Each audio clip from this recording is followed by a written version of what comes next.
باللہ من الشیطان الرجیم بسم اللہ الرحمن الرحیم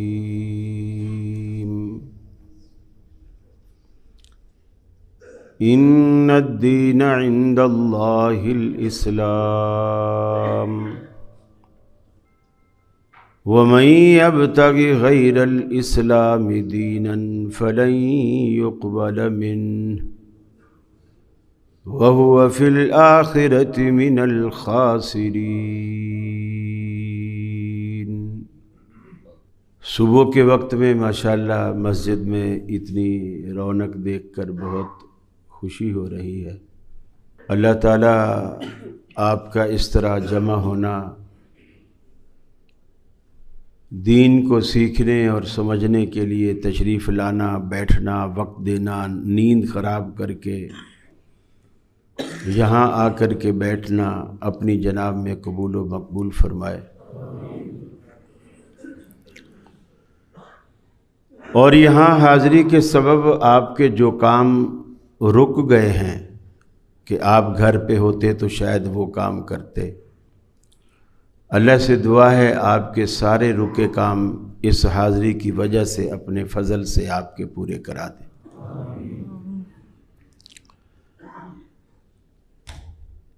قرآن مجید کی دو آیت کریمہ میں نے آپ کے سامنے تلاوت کی ہے۔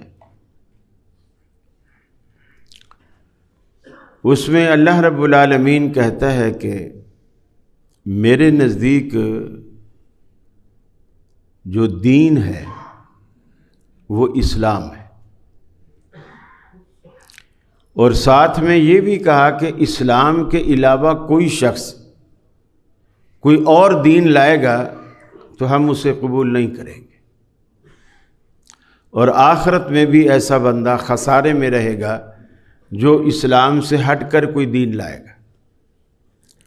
اب سوال یہ ہے کہ اللہ جس کو اسلام کہتا ہے اور اسی کو اپنا دین کہہ رہا ہے، وہ کیسے پتہ چلے گا کہ یہ دین ہے؟ کیسے ثابت ہوگا کہ یہ دین ہے؟ چونکہ ہر مسجد والے یہی کہتے ہیں جو کچھ ہم پیش کر رہے ہیں یہی اصل دین ہے۔ ہر جگہ آپ کو یہی سننے کو ملے گا، ہم سچے ہیں، ہم حق پر ہیں، اور ہماری دعوت ہی اصل دین کی دعوت۔ رسول اکرم صلی اللہ علیہ وسلم نے صحابہ کرام کی جس نہج پر تربیت کی، وہ اصل نہج ہے جو صحیح معنوں میں دین کہلانے کا حق رکھتا ہے۔ اور 24 گھنٹے کوئی بھی صحابی رسول اللہ صلی اللہ علیہ وسلم کے ساتھ نہیں ہوتا تھا، اس لیے کسی بھی ایک صحابی کے پاس رسول اکرم صلی اللہ علیہ وسلم کا پورا علم نہیں ہے۔ کوئی مسجد میں ہے تو گھر میں نہیں ہے، کوئی گھر میں ہے میدان جہاد میں نہیں ہے، کوئی میدان جہاد میں ہے سفر میں ساتھ نہیں ہے۔ تو آپ نے جو بات ظہر میں کی، عصر میں کی، تو جو اس وقت مسجد میں موجود تھے انہوں نے تو سن لی، جو مسجد میں نہیں تھے انہوں نے نہیں سنی۔ بعض صحابہ بڑے بڑے عالم تھے، حتیٰ کہ حضرت عبداللہ بن مسعود رضی اللہ تعالی عنہ اتنے بڑے صحابی تھے، قد کے بہت چھوٹے، دبلے پتلے، جسامت بالکل معمولی۔ جب وہ حدیبیہ صلح کے بعد اگلے سال جب مکے میں تشریف لائے، اللہ کے رسول بھی صحابہ بھی، تو کفار سامنے پہاڑی پر چڑھ کے بیٹھ کر یہ منظر دیکھتے تھے اور ہنستے تھے۔ حضرت عبداللہ بن مسعود کی بالکل سوکھی سی پنڈلیاں تھیں، وہ ہنستے۔ اللہ کے حبیب نے کفار کو دکھانے کے لیے آپ نے فرمایا طواف کے جو پہلے 3 چکر ہیں نا، وہ ذرا سا سینہ تان کے اکڑ کے نوابوں کی طرح اور تھوڑا تیز رفتاری سے، یعنی تھوڑا اپنی جوانی دکھاؤ، کفر پر روب طاری ہو مسلمانوں کا، کہ ایسے نہیں بھی یہ صرف کھجوریں کھاتے ہیں اور ستو پیتے ہیں، ان میں کوئی جان مان ہے نہیں، یہ کیا لڑیں گے کیا ماریں گے۔ تو اس وقت آپ نے ایک بڑی عجیب بات فرمائی۔ آپ نے فرمایا یہ جو عبداللہ کی پنڈلیاں ہیں نا، پنڈلیاں، اس کی مثال اس لیے دی کہ وہ بہت ہی سوکھے تھے، جسے آپ کمزور کہیں، کہ یہ جو عبداللہ کی پنڈلیاں ہیں، عبداللہ بن مسعود رضی اللہ تعالیٰ عنہ کی، فرمایا قیامت والے دن اللہ تعالیٰ جو میزان لگائے گا، اس میزان کے پلڑے اتنے بڑے اور اتنے مضبوط ہیں کہ فرمایا لو ان السماوات والارض، اگر سارے 7 آسمان اور 7 زمینیں اس پلڑے میں رکھ دیے جائیں تو وہ پلڑے اتنے بڑے اور مضبوط ہیں کہ وہ 7 آسمانوں اور 7 زمینوں کا وزن اٹھا لیں گے، اور یہ ساری زمینیں اور آسمان اس میں سما جائیں گے۔ لیکن فرمایا عبداللہ بن مسعود کی پنڈلیوں کا وزن وہ ترازو نہیں اٹھا سکے، جو 7 آسمانوں کو بھی اٹھا لے گا، عبداللہ بن مسعود کی پنڈلیوں کو نہیں اٹھا سکے۔ پھر آپ نے فرمایا یہ وزن عبداللہ بن مسعود کے علم کا ہے، علم کا ہے۔ اب اتنا بڑا علم ہے، مسجد میں بیٹھے ہیں، جمعے کا دن ہے، عبداللہ بن مسعود بیٹھے ہیں رضی اللہ تعالیٰ عنہ، ابی بن کعب ان کے ساتھ بیٹھے، اللہ کے رسول منبر پہ جلوہ افروز ہے، خطبہ دے رہے۔ آپ نے ایک حدیث بیان کی، خطبہ دیتے دیتے آپ نے ایک حدیث بیان کی۔ عبداللہ بن مسعود ابی بن کعب جو برابر میں بیٹھے تھے، اس نے کوہنی ماری ابی بن کعب کو اور کہا کہ یہ جو رسول اکرم صلی اللہ علیہ وسلم ابھی بیان فرما رہے ہیں اور جو آیت ابھی پڑھ رہے ہیں، آپ کو پتہ ہے یہ کس موقع پر نازل ہوئی تھی؟ یہ خطبے کے دوران پوچھا جا رہا ہے۔ ابی بن کعب چپ رہے، کوئی جواب نہ دیا۔ عبداللہ بن مسعود نے دوبارہ کوشش کی اور کہا کہ ابی، یہ جو اللہ کے رسول نے خطبے میں بھی آیت پڑھی ہے، اس کا شان نزول تمہیں پتہ ہے؟ پتہ ہے یہ کس موقع پر، اس کا پس منظر کیا ہے، کس موقع پر نازل ہوئی تھی؟ انہوں نے کوئی جواب نہیں دیا۔ پھر خود ہی کہنے لگے کہ مجھے تو یہ بھی پتہ ہے کہ جب یہ آیت نازل ہوئی تھی اس دن اللہ کے رسول نے کپڑے کس رنگ کے پہنے ہوئے تھے۔ اب یہ گویا ان کی ایک علم کی یہ بھی ایک دلیل ہے کہ اتنی بات کو یاد رکھنے والے۔ اب اگلی بات، جب جمعہ ختم ہو گیا، خطبہ ختم ہو گیا، نماز کا سلام پھر گیا، عبداللہ بن مسعود اٹھنے لگے، ابی بن کعب نے ان کو پکڑ لیا اور ان سے کہا لم تحضر معنا الجمعہ، تو نے اے عبداللہ آج ہمارے ساتھ جمعہ نہیں پڑھا، تو ہمارے ساتھ جمعے میں شریک نہیں تھا۔ اس نے کہا عجیب آدمی ہے، آپ کے ساتھ ہی تو بیٹھا ہوا تھا، اور یاد کر میں نے تم سے پوچھا نہیں تھا کہ اللہ کے رسول جو آیت پڑھ رہے ہیں یہ کس موقع پر نازل ہوئی تھی؟ تو نے جواب ہی کوئی نہیں دیا۔ انہوں نے کہا اسی لیے میں کہہ رہا ہوں کہ تو نے ہمارے ساتھ جمعہ نہیں پڑھا۔ پھر عبداللہ بن مسعود نے کہا بات کیا ہے، کھل کے بتاؤ بات کیا ہے۔ انہوں نے کہا کہ اللہ کے رسول صلی اللہ علیہ وسلم نے فرمایا کہ جو بندہ خطبے کے دوران کسی سے بات کرے تو وہ گویا ایسے ہے جیسے اس نے جمعہ پڑھا ہی نہیں، اور تو بار بار مجھے ٹوک رہا تھا اور مجھ سے پوچھ رہا تھا کہ اللہ کے رسول جو خطبہ دے رہے ہیں، جو آیت پڑھ رہے ہیں، اس کا شان نزول کیا ہے؟ گویا تو مجھ سے بات کر رہا تھا، تیرا تو جمعہ ہی نہیں۔ اور عبداللہ بن مسعود جس کی پنڈلیوں کا وزن روز آخرت میزان بھی نہیں اٹھا سکے گا، اس عبداللہ کو یہ حدیث معلوم نہیں تھی، یہ حدیث معلوم نہیں تھی۔ اس نے کہا یہ حدیث ہے، اللہ کے رسول کا فرمان ہے۔ ابی بن کعب نے کہا بالکل۔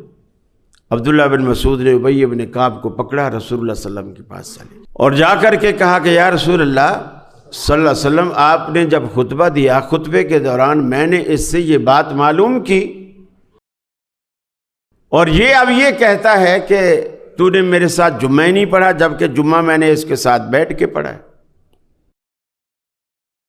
آپ نے فرمایا عبداللہ، ابی ٹھیک کہہ رہا ہے، ابی ٹھیک کہہ رہا ہے۔ تو بات یہ معلوم ہوئی کہ بڑے سے بڑا صحابی بھی ہو، ضروری نہیں ہے کہ اس کے پاس رسول اللہ کے علم کا سارا ذخیرہ موجود ہو، یہ اسے معلوم ہے۔ نبی رحمت صلی اللہ علیہ وسلم جب دار فانی سے رخصت ہوتے ہیں، جب آپ دار فانی سے رخصت ہوتے ہیں، صحابہ کی عجیب ہی کیفیت۔ لوگ تو یہاں میلاد کے جلوس نکالتے ہیں اور خوشیاں مناتے ہیں اور ایسی ایسی باتیں کرتے ہیں۔ میں نے ایک کلپ سنا، کوکب اکاڑوی سے کسی نے مسئلہ پوچھا کہ جی وہابی لوگ کہتے ہیں کہ اللہ کے رسول تو اس دن فوت ہوئے تھے اور تم خوشیاں مناتے ہو۔ تو انہوں نے کہا کہ غم تو وہ منائیں جن کے مر گئے ہیں، ہمارے نبی تو زندہ ہے، جن کے مر گئے ہیں غم تو وہ منائیں، ہمارے تو زندہ ہے۔ ایک صاحب نے مجھے آ کے پوچھا کہ اس کا کیا جواب؟ میں نے کہا ہر بات کا جواب نہیں ہوتا، پھر بھی بولے کیا جواب ہو سکتا؟ میں نے کیا اس سے پوچھو رسول اکرم صلی اللہ علیہ وسلم کی قبر مبارک کہاں ہے؟ چلو قبر کا لفظ نہ لے تو روضہ کہہ لے، وہ فوراً کہے گا مدینہ شریف میں۔ پھر آپ دوسرا اور آخری سوال کرو کہ قبر زندہ کو دی جاتی ہے یا فوت ہونے والوں کو دی جاتی ہے؟ قبر کس کی ہوتی؟ زندہ شخص کی ہوتی ہے قبر یا فوت ہونے والے کی ہوتی ہے؟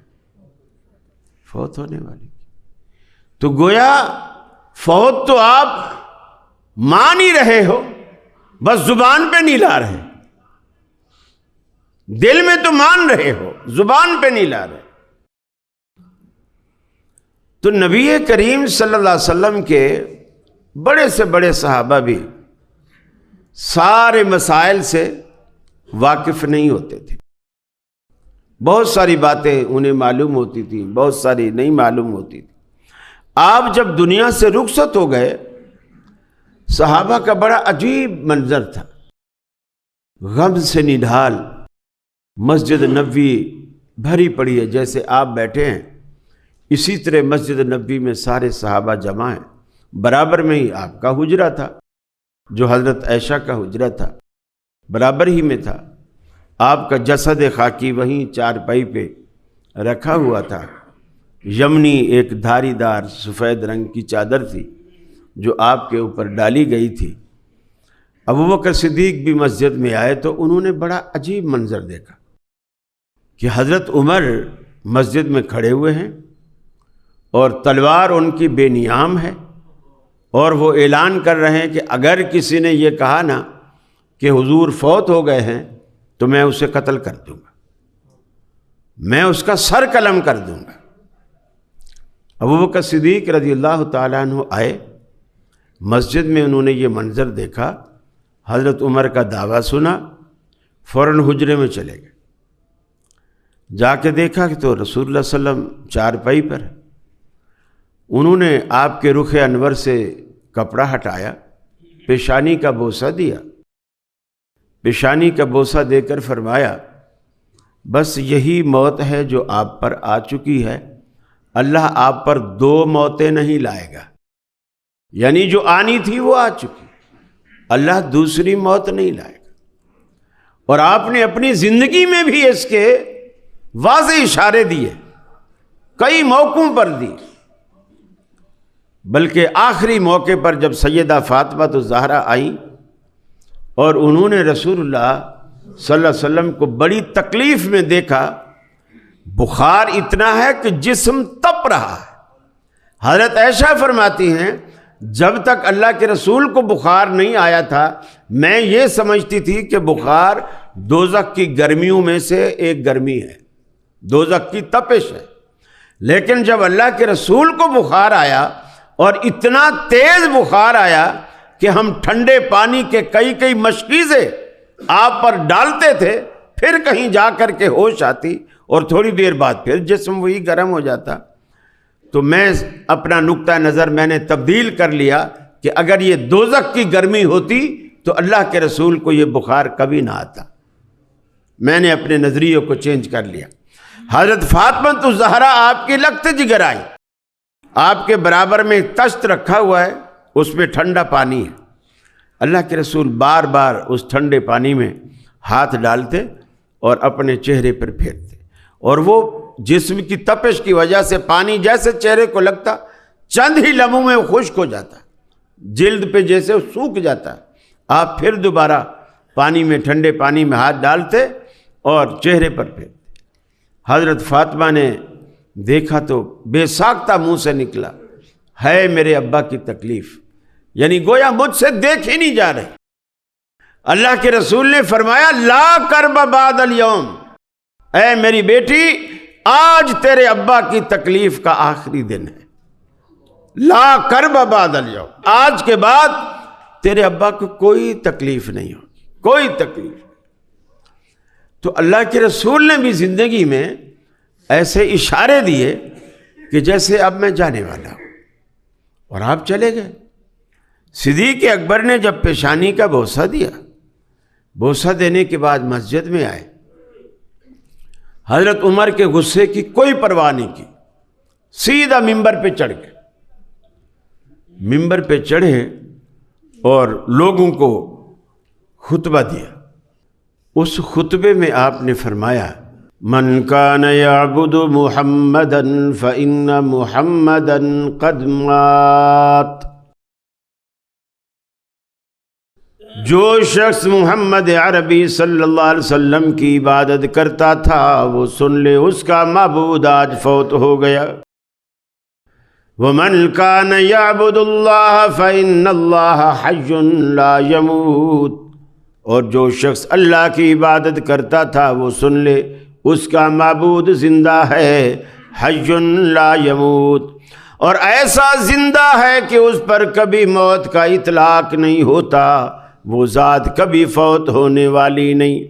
کل من علیہا فان، کل من علیہا فان ویبقى وجہ ربک ذو الجلال والاکرام، ساری دنیا پر فنا کی تلوار چلے گی، باقی رہنے والی اللہ کی ذات۔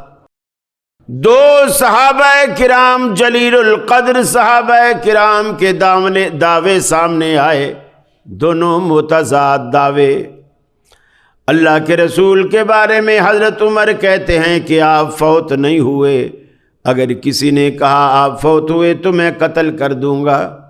ابو بکر صدیق کہتے ہیں کہ اللہ کے رسول فوت ہو گئے، اور دونوں جلیل القدر صحابی ہیں، اور دونوں کے فضائل صحابہ کو معلوم ہے۔ صحابہ کو یہ بھی معلوم ہے کہ آپ نے حضرت عمر کے بارے میں کہا تھا لو کان بعدی نبیا لکان عمر اگر میرے بعد نبوت کے دروازے کھلے ہوتے تو عمر ضرور پیغمبر ہوتا۔ ازواج مطہرات امہات المؤمنین کہتی ہیں کہ عمر عجیب آدمی ہے کہ قرآن اترتا ہمارے گھر میں ہے لیکن اکثر اترتا عمر کی چاہت کے مطابق۔ اللہ کے رسول نے ایک موقع پہ فرمایا تھا عمر اتنا بہادر آدمی ہے اور اتنا مضبوط ایمان والا ہے، جس راستے پر چل نکلتا ہے ابلیس وہ راستہ ہی چھوڑ دیتا ہے، اتنا جلیل القدر ہے۔ ایک موقع پر آپ نے یہ بھی فرمایا کہ میں نے ایک خواب دیکھا ہے، رسول اللہ نے فرمایا میں نے ایک خواب دیکھا ہے، کوئی کرتا کپڑا پہنے ہوئے ہیں، کوئی گھٹنے تک، کوئی کمر تک، کوئی ناف تک، کوئی سینے تک، اور حضرت عمر کو میں نے دیکھا وہ سر سے لے کر پاؤں بھی نظر نہیں آ رہے، پورا لمبا، پورا لباس میں ڈھکے ہوئے۔ صحابہ نے پوچھا یا رسول اللہ اس کی کیا تعبیر ہے؟ آپ نے فرمایا یہ عمر کا علم ہے، جس نے سر سے پاؤں تک عمر کو ڈھانپ رکھا ہے۔ اتنے بڑے علم والا اس مسئلے میں خطا کر رہا ہے، اس مسئلے میں غلطی کر رہا ہے۔ علم اتنا ہے کہ علم نے پورا ڈھانپا ہوا ہے۔ اب صحابہ کرام کے سامنے عمر کی فضیلت بھی موجود ہے، صدیق اکبر کی فضیلت بھی موجود ہے کہ آپ نے فرمایا دنیا میں جس نے بھی مجھ پر کوئی احسان کیا تھا میں ان سب کے بدلے دے چکا۔ ابو بکر واحد شخص ہے جس کے احسانوں کا بدلہ روز آخرت اللہ ہی سے دے گا، میں اسے بدلہ نہیں دے سکا۔ آپ نے ایک موقع پر یہ بھی فرمایا تھا، اللہ اکبر، صدیق اکبر رضی اللہ تعالی عنہ کی بیٹی صاحبزادی حضرت عائشہ صدیقہ رضی اللہ تعالی عنہ فرماتی ہیں کہ ایک دن میں نے پوچھا اللہ کے رسول صلی اللہ علیہ وسلم سے کہ اللہ کے رسول یہ جو آسمان کے دامن میں ستارے ہیں، بعض محدثین کا اس روایت پر کلام ہے، یہ جو ستارے ہیں آسمان کے دامن میں، کیا دنیا میں کوئی ایسا شخص بھی ہے کہ اس کی نیکیاں اتنی ہوں جتنی آسمان کے دامن میں ستارے ہیں؟ اور آپ فرماتی ہیں سوال تو میں نے کر دیا لیکن جواب بھی میرے ذہن میں جو میں نے سوچا تھا کہ اب اللہ کے رسول سے جب یہ پوچھوں گی اور آپ اس کا جواب دیں گے تو میرے باپ ابو بکر کا نام لیں گے، یہ بھی میں نے دل میں خود ہی سوچ لی۔ لیکن جب میں نے پوچھا کہ وہ کون ہے تو آپ نے فرمایا وہ عمر بن خطاب ہے، جس کے دامن میں اتنی نیکیاں ہیں جتنی آسمان کے دامن میں ستارے ہیں۔ پھر فرماتی ہیں میں نے حیران ہو کر پوچھا این حسنات ابی بکر یا رسول اللہ، اللہ کے رسول میرے باپ ابو بکر کی نیکیاں کہاں گئی؟ گویا یہ تو بڑا پیمانہ ہے، ابو بکر کی نیکیاں کہاں گئی؟ آپ نے فرمایا عائشہ تو بھی کمال کرتی ہے، ابو بکر کی نیکیوں کا پوچھتی ہے اور پیمانہ بناتی ہے آسمان کے ستاروں کو۔ ابو بکر کی ساری زندگی کی نیکیاں انما جمیع حسنات عمر، عمر کی ساری زندگی کی نیکیاں ابو بکر کی ایک رات کا مقابلہ نہیں کر سکتی۔ اب دونوں کی فضیلتیں سامنے موجود ہیں۔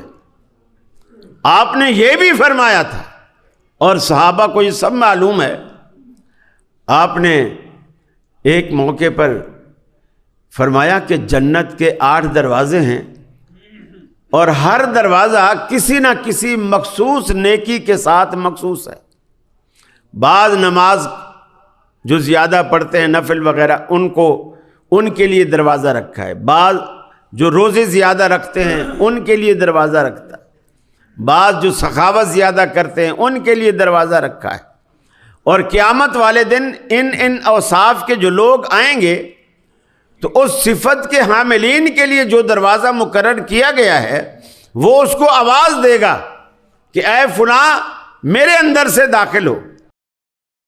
ابو بکر صدیق رضی اللہ تعالیٰ عنہ نے عرض کی کہ اللہ کے رسول، کیا کوئی دنیا میں ایسا بھی شخص ہے جسے جنت کے 8 دروازے آواز دیں؟ 8 دروازے اس کو بلائیں، یعنی ایسا بھی کوئی خوش نصیب ہے؟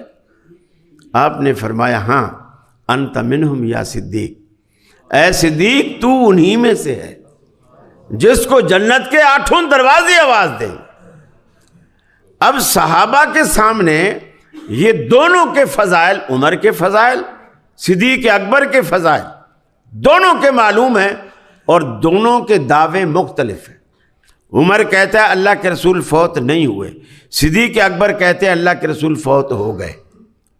اب صحابہ کرام کس کی بات کو مانتے ہیں اور کس کی بات کو نہیں مانتے ہیں، اور جس کی بات کو مانتے ہیں تو کیوں مانتے ہیں، اور جس کی بات کو رد کرتے ہیں تو کیوں رد کرتے ہیں، یہ ہے بات اصل سوچنے والی۔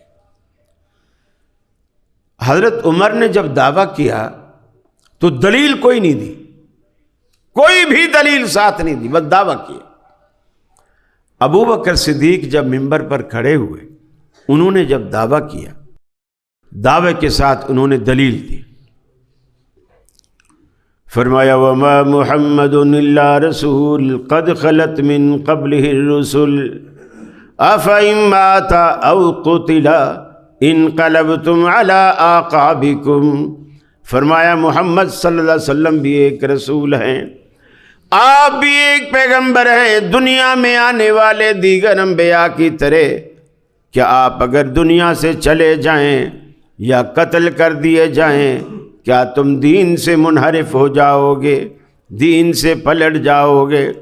دوسری دلیل دی کہ اللہ رب العالمین قرآن پاک میں کہتا ہے انک میتون وانکم میتون، اے حبیب آپ بھی مرنے والے ہیں، دنیا سے جانے والے ہیں، اور یہ کافر جو دن رات آپ کی موت کی دعائیں کرتے ہیں یہ بھی تو جانے والے ہیں، یہ کب تک رہیں گے؟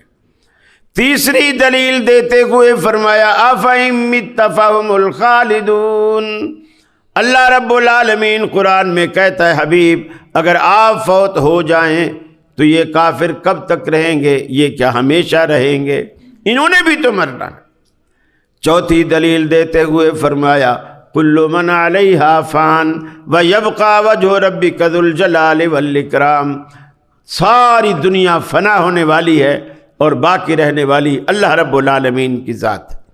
اب جب صدیق اکبر کے یہ دلائل سامنے آ گئے، سارے صحابہ نے انہوں نے ایسے محسوس کیا جیسے یہ قرآن کی آیات اتری ہی اب ہے۔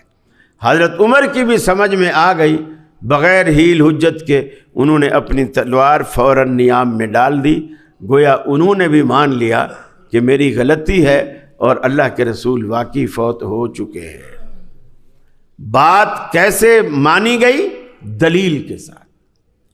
صدیق اکبر نے جب دلائل دیے، آپ کے رخصت ہونے کے بعد صحابہ کرام کی زندگی میں دوسرا بڑا اختلاف پیدا ہوا۔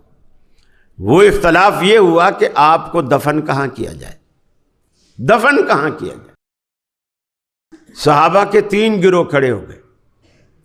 ایک گروہ کہتا تھا کہ آپ کو مکہ میں دفن کیا جائے چونکہ وہ آپ کا آبائی علاقہ تھا۔ انصار کہتے تھے نہیں، اللہ کے رسول نے ہم سے وعدہ کیا تھا کہ میرا اب جینا مرنا سب کچھ تمہارے ساتھ ہے۔ ہجرت کے بعد آپ نے وعدہ کیا تھا کہ ہم آپ کے ساتھ ہی رہیں گے، لہٰذا آپ کو مدینے میں دفن کیا جائے۔ تیسرا گروہ کھڑا ہوا، انہوں نے کہا نہیں، انبیاء کی کثیر تعداد، زیادہ انبیاء بیت المقدس کے آس پاس دفن ہیں، لہٰذا رسول اللہ صلی اللہ علیہ وسلم کو بھی وہیں دفن کیا جائے۔ کوئی فیصلہ ہی نہیں ہو رہا۔ صدیق اکبر رضی اللہ تعالیٰ عنہ کھڑے ہوئے، انہوں نے کہا لوگو، جس ہستی کی وفات پر اور تدفین پر تمہیں اختلاف ہے، ان کا ایک فرمان مجھے یاد ہے، آپ نے فرمایا تھا پیغمبر وہیں دفن ہوتا ہے جہاں اس کی وفات ہو، جہاں اس کی وفات ہو۔ لہٰذا یہ جتنے صحابہ تھے سب نے اپنی اپنی بات کو واپس لے لی اور یہ فیصلہ کیا کہ آپ کو مدینے میں دفن کیا جائے اور مدینے میں بھی حضرت عائشہ کے حجرے میں دفن کیا جائے، چونکہ آپ کی وفات وہیں واقع ہوئی ہے، اور لہٰذا یہ جو آج روضہ جہاں ہے یہ حضرت عائشہ صدیقہ رضی اللہ تعالی عنہا کا حجرہ ہے، وہاں دفن کیا گیا۔ پہلا جو فیصلہ کیا گیا قرآن کے مطابق، اور دوسرا جو فیصلہ کیا گیا حدیث رسول کے مطابق۔ یہ دو بنیادی ماخذ ہیں اسلام کے۔ ہمارے ہاں جو دوسرے دو ماخذ ہیں جس کو ہم اسلام کے 4 ماخذ کہتے ہیں، قرآن، حدیث، پھر اس کے بعد یہ اجماع اور پھر قیاس، یہ جو دوسرے ماخذ ہیں دو، وہ ان دو ماخذوں کے تابع ہیں، وہ اس کے تابع ہیں، اس کے تحت ہیں، الگ سے ان کی کوئی حیثیت نہیں، قرآن و سنت کے خلاف ان کی کوئی حیثیت نہیں، اس کے تابع۔ اب ہمارے یہاں ایک مخصوص طبقہ ہے جن کا پورا مسلک یہ ہے، میں نام نہیں لے رہا، پورا مسلک یہ ہے کہ سب سے پہلے مسئلہ قرآن میں تلاش کرو، اگر قرآن میں نہ ملے تو پھر حدیث میں دیکھو۔ یہ شرط نہ اللہ نے لگائی ہے نہ اللہ کے رسول نے لگائی، حجت کے اعتبار سے، دلیل کے اعتبار سے، سند کے اعتبار سے قرآن میں اور حدیث میں کوئی فرق نہیں، قرآن میں اور حدیث میں کوئی فرق نہیں ہے۔ ہاں، قرآن میں الفاظ کے لحاظ سے فرق اتنا ہے، قرآن بات بھی اللہ کی ہے اور الفاظ بھی اللہ کے ہیں، بات بھی اللہ کی ہے، الفاظ بھی اللہ کے ہیں۔ حدیث بات اللہ کی ہے اور الفاظ، اس کو بیان کرنے کی جو ترتیب اور تزیین و آرائش لفظوں کی، وہ رسول اللہ صلی اللہ علیہ وسلم کی اپنی ہے۔ یہ بنیادی فرق ہے۔ باقی سند کے لحاظ سے، دلیل کے لحاظ سے آپ اس کے پابند نہیں ہیں کہ پہلے آپ کو اگر حدیث سوال سنتے ہی حدیث ذہن میں آئی ہے تو آپ اس کو روکے رکھیں، پہلے قرآن کی کوئی آیت تلاش کریں۔ یہ اسلامی مزاج ہی نہیں ہے۔ یہ مقلدین نے یہ بات خام خواہ لوگوں کے ذہنوں میں ڈالی ہے کہ پہلے قرآن پھر حدیث۔ اسی لیے جب کہا جاتا ہے نا کہ امام کے پیچھے سورہ فاتحہ پڑھو، اس کے بغیر نماز نہیں ہوتی، کہتے جی دیکھو قرآن میں آیا، وَإِذَا قُرِئَ بھی قرآن تیرے اوپر اترا ہے، قرآن کن پر اترا ہے؟ نبی کریم پر، اور انہوں نے کہا کہ فاتحہ کے بغیر نماز نہیں ہوتی، تو اس کا مطلب ہے اس آیت کا یہ مطلب ہی نہیں جو تو نے لیا۔ اللہ کے رسول سے تو زیادہ قرآن کو سمجھتا ہے۔ پہلے قرآن، یہ اسلامی مزاج نہیں ہے۔ پہلے قرآن پہلے ہی حدیث۔ سوال سنتے ہی میں آپ کو ایک چھوٹا سا واقعہ سناؤں۔ کسی محلے میں، کسی علاقے میں ایک عورت تھی کہ اس علاقے میں جو بھی عورتیں فوت ہوتی تھیں وہ ان کو غسل دیتی تھی، وہ غاسلہ کہلاتی تھی، ان کو غسل دیتی تھی۔ تو ایک دن ایک عورت فوت ہو گئی محلے میں، تو اس عورت کے پاس لوگ گئے کہ آپ آئیں اور فلاں شخص کی بیوی فوت ہو گئی ہے، آپ آ کے غسل دیں۔ تو اس نے کہا کہ میں تو حالت حیض میں ہوں اور مجھے یہ مسئلہ بھی معلوم نہیں ہے کہ آیا حیض والی عورت دوسری کسی میت کو نہلا سکتی ہے یا نہیں نہلا سکتی۔ اب ایک دوسرے سے لوگ مسئلہ پوچھیں، اس سے کوئی کہے دے سکتی ہے، اب اس سے پوچھے دلیل کیا ہے تو بولے بس دے سکتی ہے، دلیل کیا؟ کوئی پوچھے تو بولے نہیں دے سکتی، دلیل کیا ہے؟ بس اس لیے کہ وہ ناپاک ہے، نہیں دے سکتی۔ بڑے پریشان، اسی کشمکش میں ظہر کا وقت آ گیا، میت پڑی ہوئی ہے گھر میں، غسل دینے والا کوئی نہیں۔ اللہ اکبر۔ مسجد میں امام ابو ثور رحمۃ اللہ علیہ ظہر کے وقت میں تشریف لائے، بڑے جلیل القدر، ثور سے کے ساتھ، بڑے جلیل القدر تبع تابعین میں سے تھے، یہ تشریف لائے۔ اور تشریف لائے تو لوگوں نے پوچھا کہ امام صاحب ہم بڑے پریشان ہیں، محلے میں عورت فوت ہو گئی ہے، ایک غسل دینے والی عورت ہے، وہ حالت حیض میں ہے، وہ غسل نہیں دے سکتی، وہ کہہ رہی ہے کہ مجھے پہلے مسئلہ بتاؤ، اگر میں دے سکتی ہوں تو دیتی ہوں۔ تو آپ مسئلہ بتاؤ۔ انہوں نے کہا اسے بولو غسل دے، کیوں نہیں دیتی؟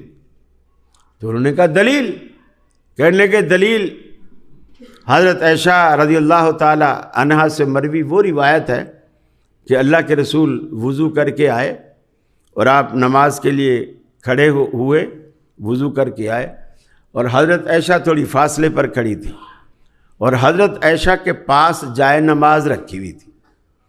آپ نے حضرت عائشہ سے کہا عائشہ یہ جائے نماز مجھے اٹھا دو، جائے نماز مجھے اٹھا دو۔ تو حضرت عائشہ نے فوراً کہا یا رسول اللہ میں تو حالت حیض میں ہوں، گویا نماز کی جو جائے نماز ہے، کپڑا ہے، یہ تو پاک ہے، اور پاک کپڑے پر نماز پڑھی جاتی ہے، میں تو ناپاکی کی حالت میں ہوں، میں کہ کیسے کپڑا آپ کو اٹھا کے دوں؟ تو آپ نے فرمایا عائشہ اٹھا کے دے، ان حیضہ تک لیست فی یدک، حیض کو تیرے ہاتھوں میں نہیں لگا ہوا، اٹھا کے دے کپڑا۔ حضرت عائشہ نے جائے نماز اٹھا دی۔ امام ابو ثور، اب یہ حدیث ہے، قرآن کی آیت نہیں ہے، امام ابو ثور نے حدیث کو وہ فوری طور پر حدیث کی دلیل ذہن میں آئی وہی سنا دی۔ یہ کوئی اسلام نے ہمیں مکلف نہیں کیا کہ پہلے قرآن میں ڈھونڈو پھر حدیث میں ڈھونڈو، اس طرح کا کوئی معیار اللہ رب العالمین نے مقرر نہیں فرمایا۔ اور پھر دیکھیے عورتیں حالت حیض میں گھر میں آٹا نہیں گوندتی، کیا خیال ہے؟ گوندتی؟ یہ تو نہیں وہ ہفتہ 10 دن ان کی چھٹی ہو جاتی ہے، آٹا گوندتی ہیں، سالن بناتی ہیں، روٹی پکاتی ہیں انہی ہاتھوں سے، پھر وہ خود کھاتی بھی انہی ہاتھوں سے، اور ہم بھی اسی ہاتھ کی پکی ہوئی روٹی کھاتی ہیں۔ اگر وہ ناپاک ہیں اور ان کے ہاتھ لگانے سے چیزیں ناپاک ہو جاتی ہیں تو پھر آٹا بھی ناپاک ہے، روٹی بھی ناپاک ہے، پھر ہم بھی 10 دن ناپاک کی روٹیاں کھاتے ہیں۔ ایسا تو کوئی مسئلہ نہیں، یہ کچھ مسئلے لوگوں نے خود ذہنوں میں ڈالے ہوئے اپنے طور پر، جن کا اسلام سے کوئی تعلق نہیں۔ تو مقصد کہنے کا یہ ہے بات وہی ہونی چاہیے جو دلیل کے ساتھ، اور دلیل قرآن و سنت کا نام ہے، دلیل قرآن و سنت کا نام ہے، اس کے علاوہ کوئی چیز دلیل نہیں۔ ان دو چیزوں سے جو ثابت ہے وہ دین ہے، اور جو ان سے باہر ہے اس کا دین سے کوئی تعلق نہیں، چاہے ساری دنیا کہے کہ یہ بھی اچھی بات ہے، یہ بھی اچھی بات ہے، یہ بھی اچھی باتیں ہونا الگ بات ہے، دین ہونا الگ بات۔ دیکھیے زمزم اچھی چیز ہے کہ بری چیز ہے؟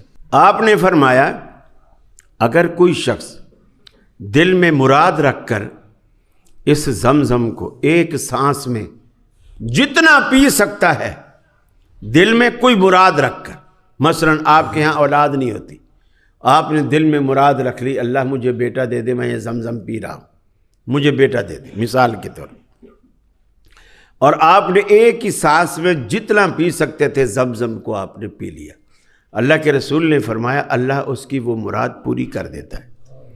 یہ زمزم کے اندر اللہ نے اتنی تاثیر رکھی ہے، وہ مراد اللہ پوری کر دیتا ہے۔ اب پاکستان میں گوجرانوالہ میں اگر یہاں کسی کی دودھ کی دکان ہو اور وہ منرل واٹر ہی بالٹی بھر کے اس دودھ میں ڈالے تو آپ کیا بولو گے، یہ بے ایمان ہے شخص یا ایماندار ہے؟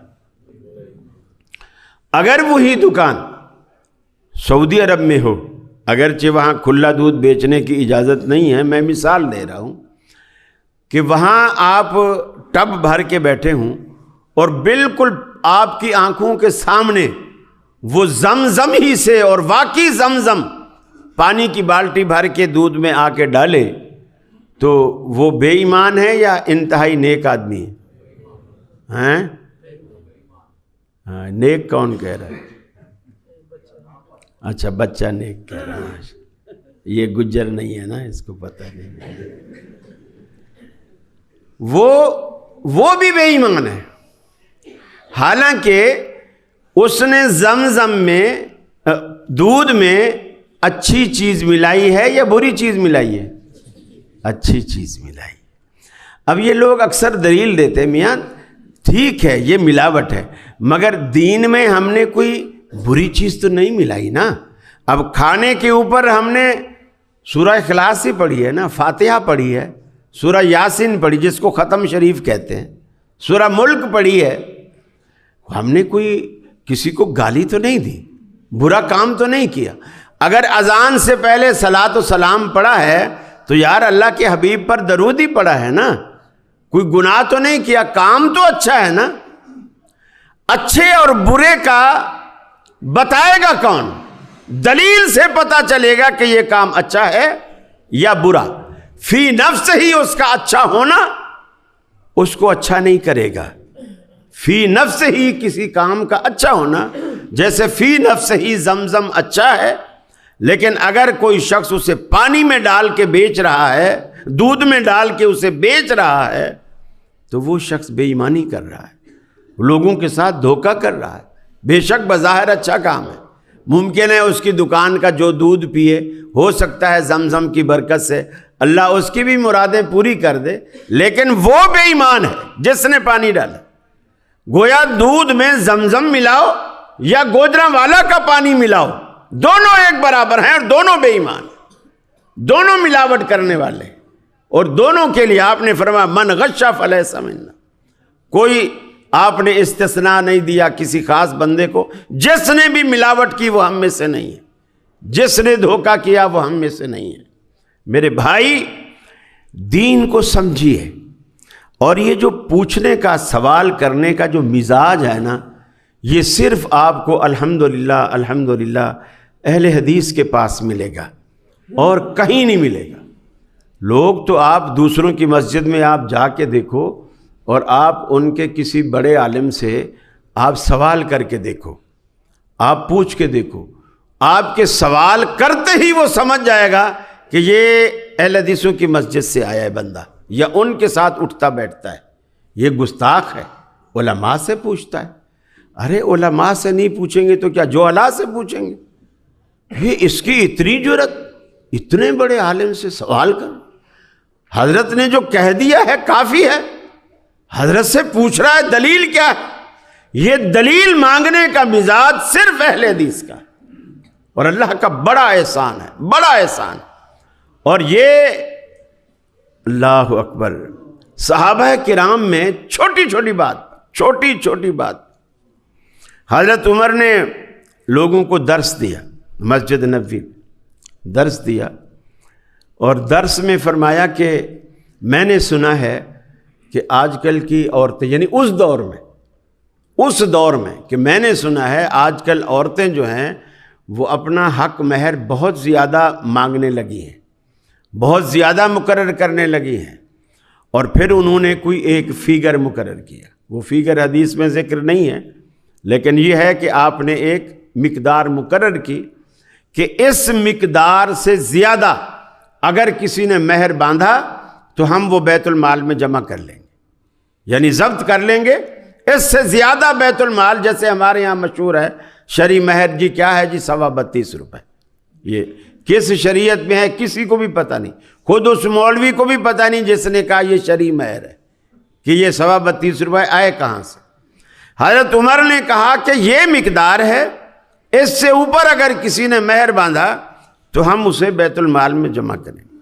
درس ختم ہو گیا، لوگ اٹھنے لگے، کچھ چلے بھی گئے۔ حضرت خولہ بنت ثعلبہ جو اس وقت کافی بوڑھی ہو چکی تھی، یہ کھڑی ہوئی اور انہوں نے کہا امیر المومنین آپ کا یہ فیصلہ قرآن کے خلاف ہے، آپ کا یہ فیصلہ قرآن کے خلاف ہے۔ حضرت عمر نے کہا کیسے قرآن کے خلاف؟ تو انہوں نے کہا اللہ تو قرآن میں کہتا ہے اگر مہر میں تمہارا خزانہ بقنطار، اگر خزانہ بھی مقرر ہو جائے تو فرمایا وہ بھی اس کو ادا کرو۔ تو خزانہ کوئی 25 یا 32 روپے پر تو نہیں بولا جاتا، تو خزانہ تو پھر خزانہ ہوتا ہے۔ اللہ تو ہمیں خزانہ دینے پر راضی ہے، اور امیر المومنین آپ ہمیں 32 اور 25 روپے پہ روک رہے ہیں، آپ کا یہ فتویٰ قرآن کے خلاف ہے۔ حضرت عمر نے لوگوں سے کہا فٹافٹ جو لوگ باہر نکلے ان کو بلاؤ۔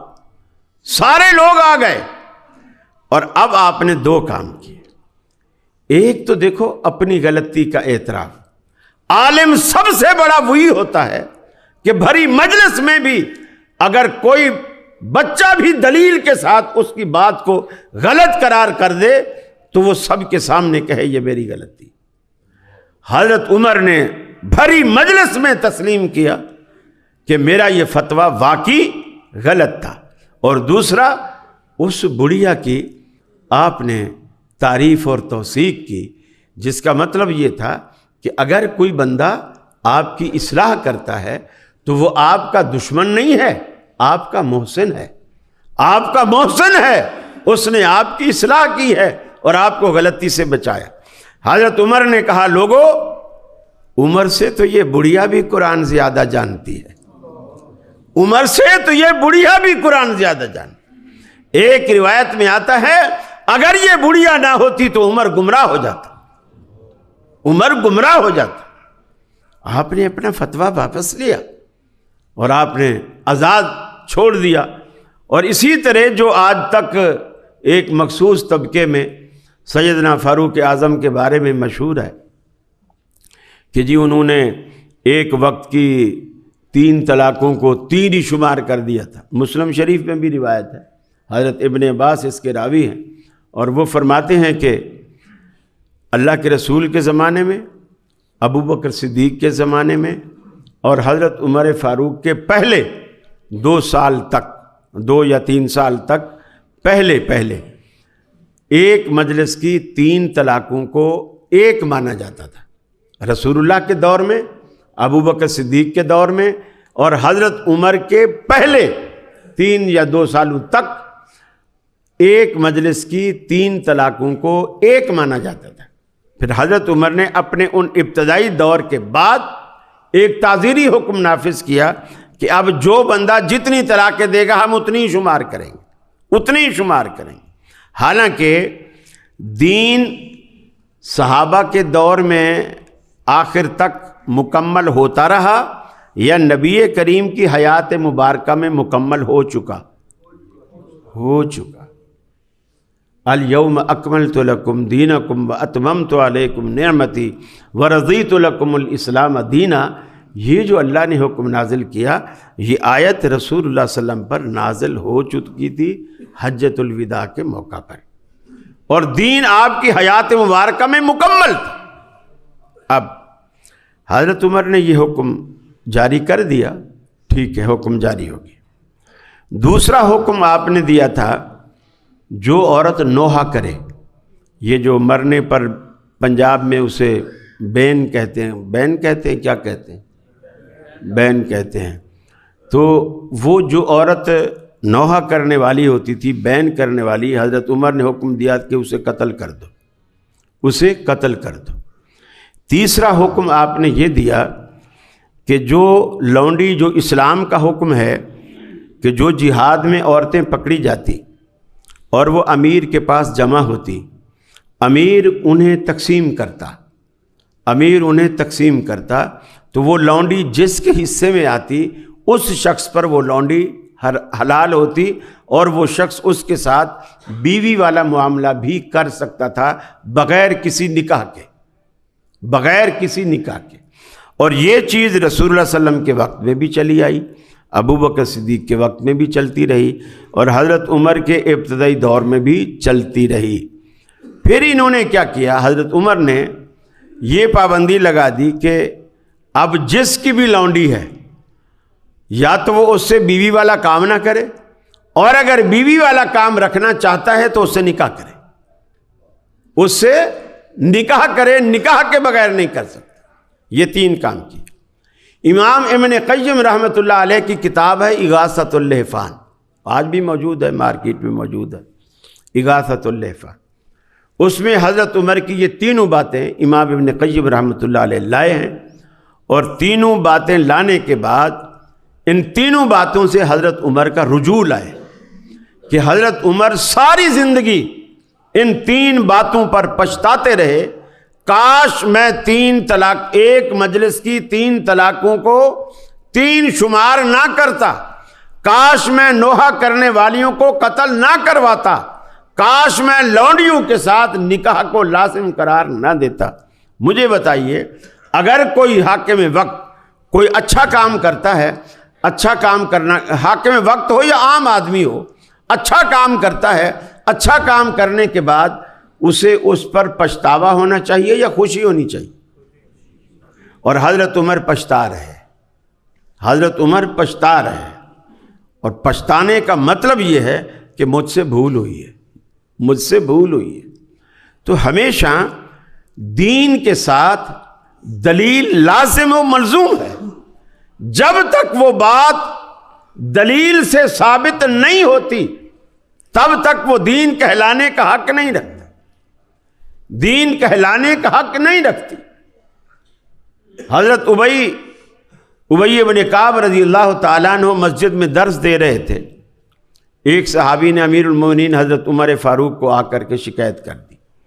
شکایت یہ کی کہ میں ابھی مسجد میں گیا اور فلاں بندہ درس دے رہا تھا، ابی بن کعب، اور انہوں نے ایک حدیث بیان کی کہ جب دو بندے میاں بیوی آپس میں ملیں اور ملنے کے بعد اگر دخول ہو یا نہ ہو، جب دو ملیں انزال ہو یا نہ ہو، تو وہ ایسے ملے، دخول بھی نہیں ہوا، انزال بھی نہیں ہوا، تو اس پر غسل لازم ہے۔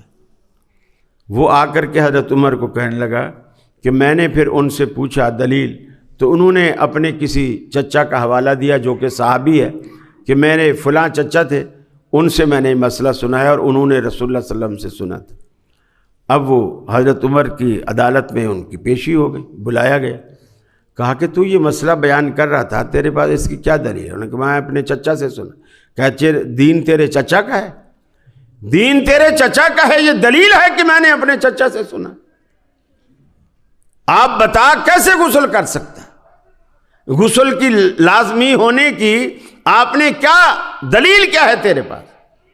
آپ نے صحابہ کا اجتماع بلایا، سارے صحابہ کو جمع کر لیا۔ اب کچھ صحابہ کہتے ہیں کہ جب بھی میاں بیوی سے ملے، انزال ہو یا نہ ہو، اگر دخول ہو گیا تو غسل فرض ہے، اگر دخول نہیں ہوا غسل فرض نہیں ہے، اور اگر دخول نہیں ہوا انزال ہوا تو بھی غسل فرض ہے، اور دونوں میں سے کچھ نہیں ہوا تو غسل فرض نہیں ہوا۔